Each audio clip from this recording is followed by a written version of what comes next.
How's it going, guys? This is TacTixHD here, bringing you Season 7 NHL 14 Expansion Team Gem Mode Series. So as you guys can see here's a quick look at the NHL lineup, looking really strong throughout. All the forwards, defense there, even the goaltenders, Gibson and Pouliot in net. So here, guys, look at the AHL team. AHL team also looking very good. The top 6 there, high 70s with a few 80s. I mean, that's just unreal. Same with the defense there, we even have a few 80s. So really strong team, both NHL and AHL heading into the season. As you guys can see, we have a 5-star offense, 4.5-star defense, and 4.5-star goaltending. So looking for a good year here. And right here, guys, we're at the All-Star game. Nothing really happened before that. As you guys can see, Ovechkin, Crosby, Kucherov, first line there. Kucherov 90 overall. He gets so sick. Nash, Stamkos. As you guys can see, Joey Hisham from our team made on the 4th line left wing spot. And as well, I think we might have had someone else made it. Never mind, we didn't. So only Hisham made it for us this year. Which probably isn't the greatest thing. Usually Taves makes it, so he must be having a down year. As you guys can see right here, making a trade for Brett Ritchie, trading over a 79 overall rubbing power forward, our second-round pick in this, or Phoenix second-round pick in this year's draft, our first-round pick in next year's draft. A couple prospects, each with 2.5-star goal potential. Ritchie's a strong right winger, low 80s, has some potential still. So I think that's worth the picks for us, especially because we're already in the 7th year here. Most of those picks really aren't going to turn out. They're going to need at least 4 or 5 years. So pretty much all the picks here on out are pretty much pointless. As you guys can see, after making that trade with Dallas, actually scoop up their goalie to put on waivers. I don't even know how to say his name. He's Russian, though. 4-star goal potential, so figured had to pick him up. At the end of the year, guys, you can see we finished 13th in the entire league and 7th in the East. We actually just squeaked in there with 94 points, 1 point ahead of Pittsburgh, so that was a really close playoff clinch.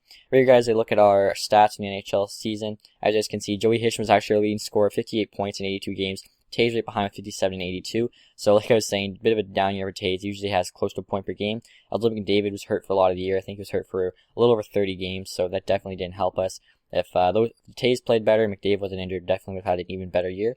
AHL team also finished first in the entire AHL, as they usually do. And here, guys, they look at the AHL point leaders. As you can see, Sebastian Kohlberg just tore it up this year. 66 points in 68 games. Also a pretty good year there from Hosang. So good to see, these guys finally getting some production. Bennett there, 35 and 43. Also not too bad, obviously. Looking for Bennett to hopefully make the jump to the NHL pretty soon, as he's been in the A for a while. And right here, guys, the first round of the playoffs, we're going up against the New Jersey Devils.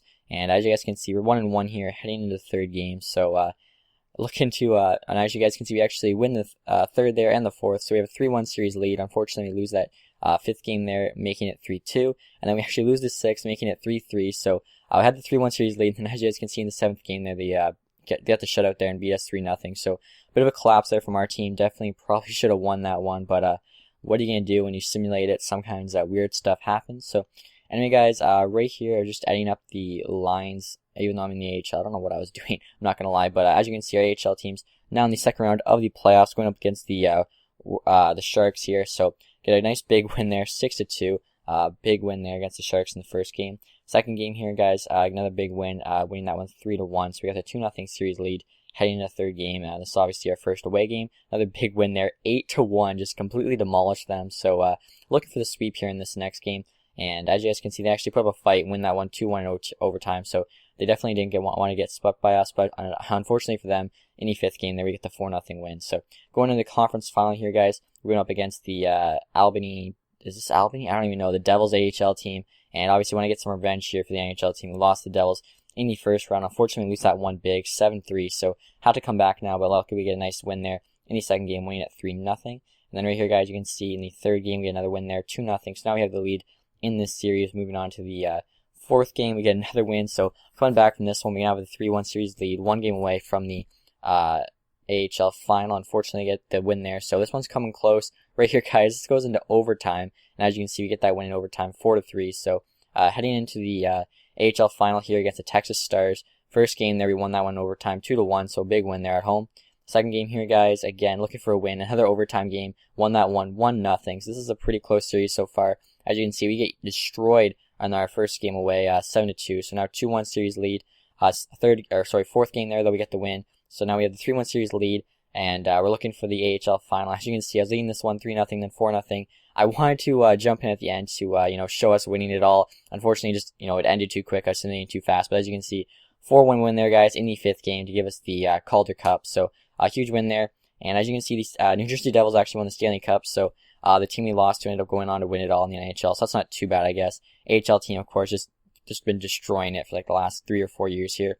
Right, guys, we look at our scoring leaders for the playoffs. As you can see, McDavid had a big playoff there, 9.7 games. Pretty good production from the rest of the lines. Everyone who's been scoring did. Joey Hishin, though, led our team in scoring in the regular season. Didn't even put up a point in the playoffs. So I don't know what happened to him. AHL also had very good scoring throughout. So really looking forward to those guys making the jump to the NHL. Here, guys, some of the retired players, some big names there. You got Stefan Weiss, Antoine Vermette, you got Steve Ott, some pretty prominent names, Alex Hemsky, P.A. Parento, Tomu Ruutu. So, some NHLers that are starting to retire here. Chris Higgins, that's a different guy. That's a prospect of some sorts, Ryan Clove. But, a lot of like mainstream NHLers right now are starting to retire. It shows you how deep we're getting into it. Kevin Bieksa was on our TacTixHD, finally retired. I think he was like 37, 38 by this point. So, made sense he finally retired. And as you guys can see, in the first round of the draft, we actually had the second overall pick. This was due to our trade with Dallas, where we traded them Carl Hagelin. So that was a huge trade for us. Hagelin was on the decline. He was getting paid a little bit too much. And Dallas gave up their first. So we ended up getting the second overall. This is a huge pick for us. I ended up going with this Hoffel guy, 6'2", 225-pound power forward. He'll probably never make the jump to our NHL team, but I'm thinking he'll have a good amount of trade value that we can move him at some point to get some really nice assets back, help us make a cup run. And right here, guys, going into the third round, we had a nice second round pick there. And in the third round, I think I just go with this Kamaji guy, 2.5-star potential, the only one that was solid potential. So figured I'd go with him. So here, guys, we're in the re-sign phase. Had a good amount of players here to re-sign. A lot of RFAs and a lot of UFAs as well. But I like that our top 5 defensemen there are all locked up, so I don't have to worry about them. As you guys can see, only have 16 million in cap space, so I didn't really have too much to work with. We're starting, Taves and McDavid, they cost a lot of money. Same with our top 2 D and Larson, Bufflin. So it's really going to start costing us. McDavid, as you can see, wants a new contract here. So I was basically trying to work out the best deal I could for McDavid. So I got him for 6.5 for 2 years there, which I think is really solid. Also offered Draisaitl a contract there. Right here, guys, you can see Noestin, Richie, just giving all our top 6 wingers here new deals to keep them on a team. I was trying to keep in mind how much money I had, as I was 16 million cap there. Re-signed Hosang, obviously, he's probably going to make the NHL jump pretty soon. Defenseman here, Reinhardt, a bunch of the RFAs are getting re-signed. If they're like high 70s, no more potential, I usually just let them go. It's not worth taking an AHL spot from a guy that could, be getting better. Andre Petan there, made sure to keep him on the team. I don't want Bacon coming after me. As you guys can see, Shea Theodore there, he's a solid prospect, 4-star goal potential. Hopefully, be making the NHL pretty soon. Right here, guys, Halbert, he's also looking really good. Pulling together our backup goaltender, making sure to, sign him up. Patterson there, 4-star potential. He could turn into something. Same with that Russian goalie there. So make sure to lock them all up. As well there, don't be sods getting a $1 million contract.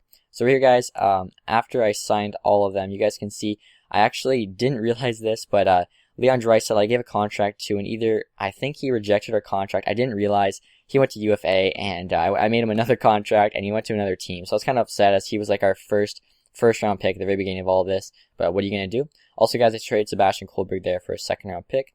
And right here, guys, you can see the awards here. I don't think we had any NHL awards this year, but you guys can see Jimmy Howard had a really good year for Detroit. So that's good to see. And New Jersey Devils, like I said, won the Stanley Cup. So for the 4th year in a row, we won the Calder Cup. We just destroyed it. Same with like AHL leader, the conference leader, all those other trophies. We had a few guys get some trophies as well. Bartosk, our goaltender, I think, won like the MVP of the Calder Cup, or the Calder playoffs, I should say.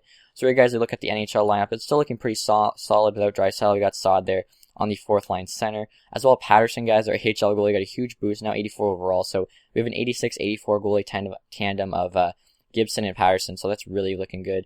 Pouliot, our AHL star, with 82 overall. So I like our team going into this year. 4.5 stars throughout, guys. So that's it for this episode, guys. If you enjoyed it, please leave a like. We'll have the next 3 seasons out all today, guys. So make sure you stay tuned for that. Thank you for watching, guys. Have a nice day. Goodbye. You're gonna